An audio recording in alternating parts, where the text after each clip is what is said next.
Majesties, welcome back to the channel. Thank you so much for always returning. Trust you and yours are well and you're loving yourself and others like always. So today I want to take your mind back to history a bit.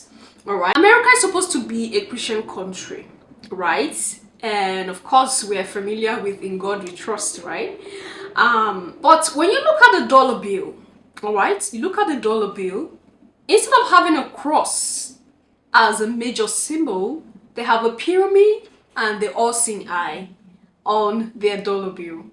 And a lot of people have grown to look at this as normal. There's nothing wrong with it. That's just a sign that they decide to take. And then someone going to, okay, this is the reason why America chose to have the pyramid and the all-seeing eye on their dollar bill.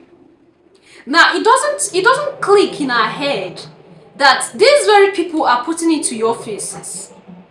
All right, they are putting it to your faces because, of course, when you talk about civilization, ancient civilization is they are African.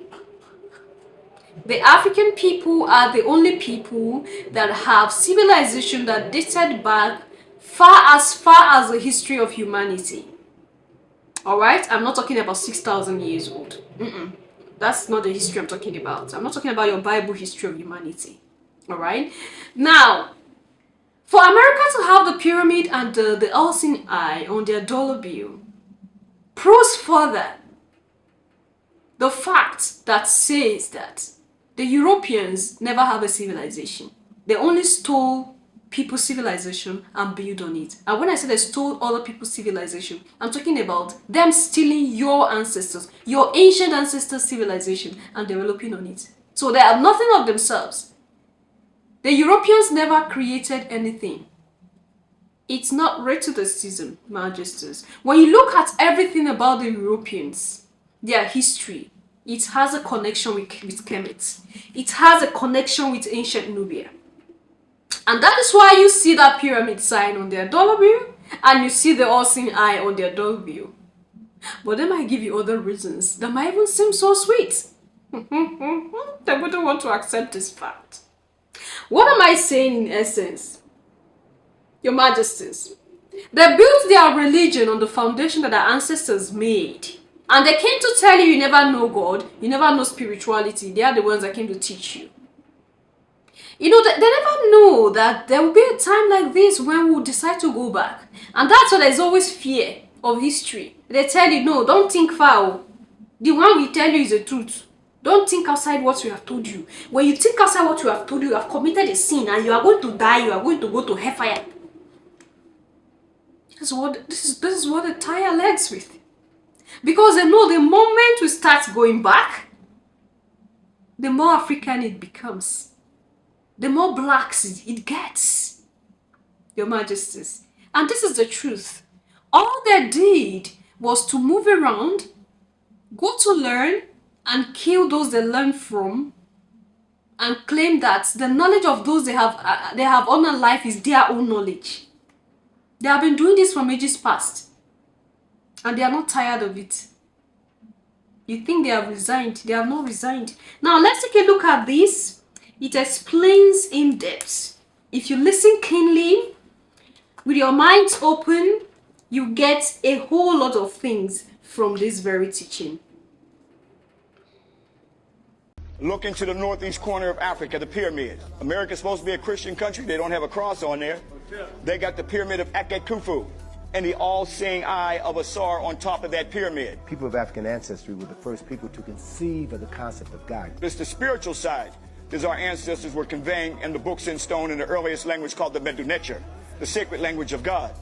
Long before Aramaic, long before Hebrew, long before Arabic, and all these languages that we see in the various religions, this was already here, documented from the books in stone. That's what makes this the books in stone. They're studying the ancient African spiritual system now.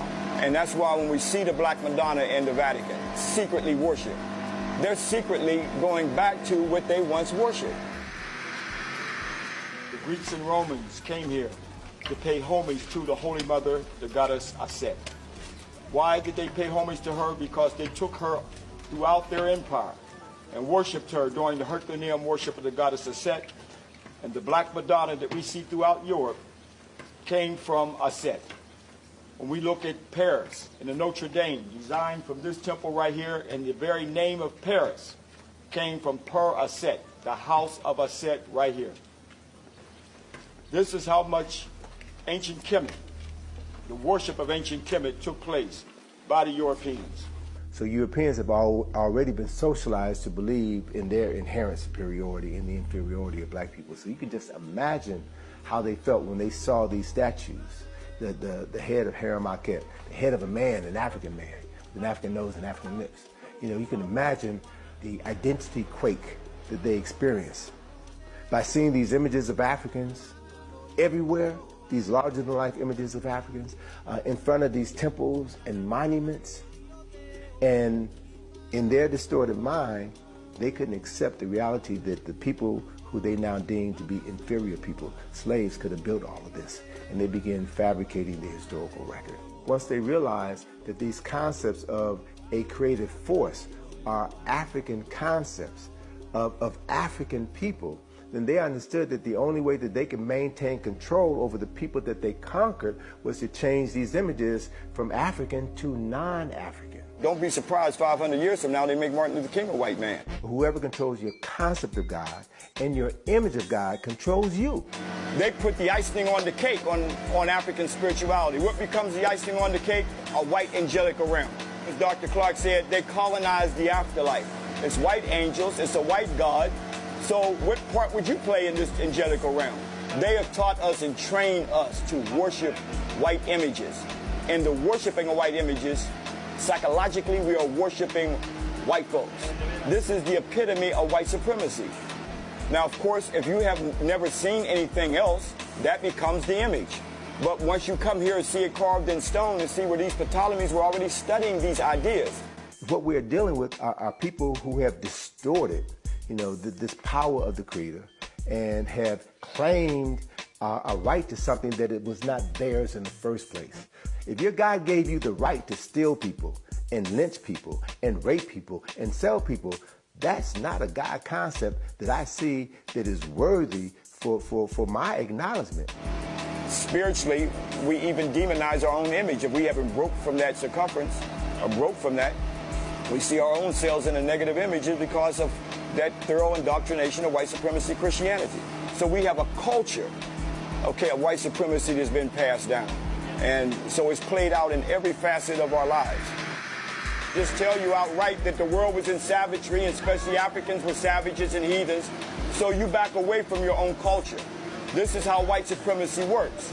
So you start to glorify the Europeans and thinking that, wow, it's a good thing that these Greeks and Europeans were here because we would be nothing but savages. This is what starts the deification and white idolatry. The epitome of white supremacy is when the enemy became the deity and the spiritual subconscious of our mind. When that happens, that's when a person becomes an eternal slave. Majesties, and this is the fact. This is the truth, all right? The concept of God is African. It was taken and it was used against us. And that's why I always say here, if you're not new here, I've been saying this. We knew God before they existed. We knew God before they came here. And that is a fact. Now, what touched me is how we demonize our image. Like Asar said, when our enemy became the deity and the spiritual subconscious of our mind, that was when we became eternal slaves. This is touching.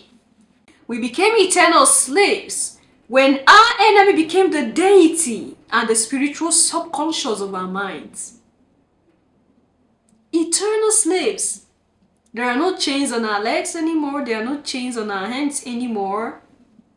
But there are chains in our brains. Our subconsciousness have been taken away. It's not ours anymore. Because we have decided to give it to the white man and worship the white man as a deity. A lot of people who study Kemetic histories will tell you that the God that is in the Bible is not the God that created the universe.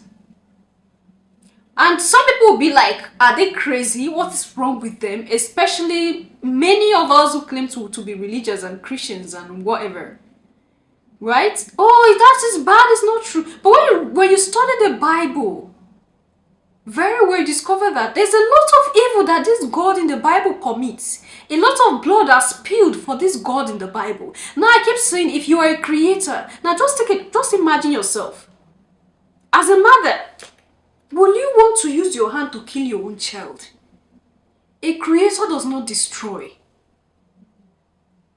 Now forget about this sort of, oh, I went through labor for how many hours, I was pregnant for how many months. Forget about that. Forget about those pains you went through. Now just imagine that you as a mother would take a knife and stab your child. Or even if that child is not your own. I bet you won't have the heart to do so because you're a creator.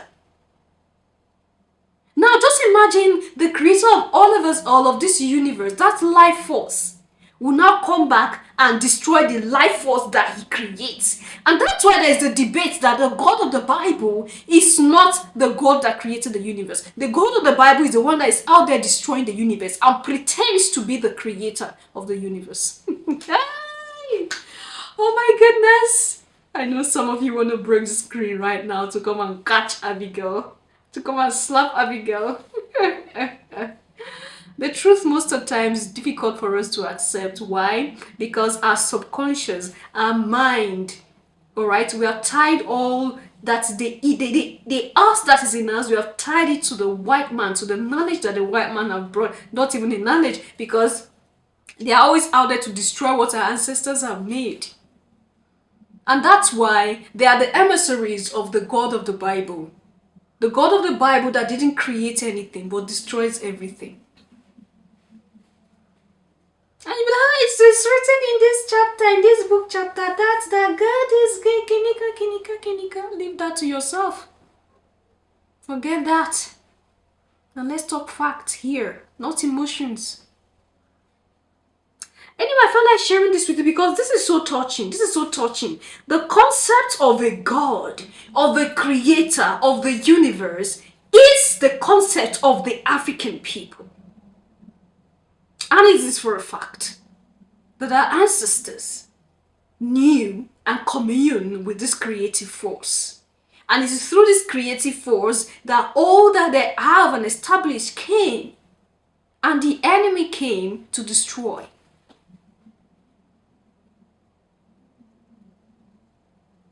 I felt like sharing this with you, and you leave your thoughts and comment there at the section, and I'll see you in my next one. At least the point here we have understood, I believe so. There is no recent civilization that created anything. They only built on the existing civilization. And when we talk about the existing civilization, you talk about the civilization of the African people. In another video, we're going to do in-depth of this very topic, the first ever civilization in the world, so we know which is the first civilization in the world. I'm going to see you in my next one. Until then, love yourself, love others, stay safe, stay positive, always your majesties. Bye for now.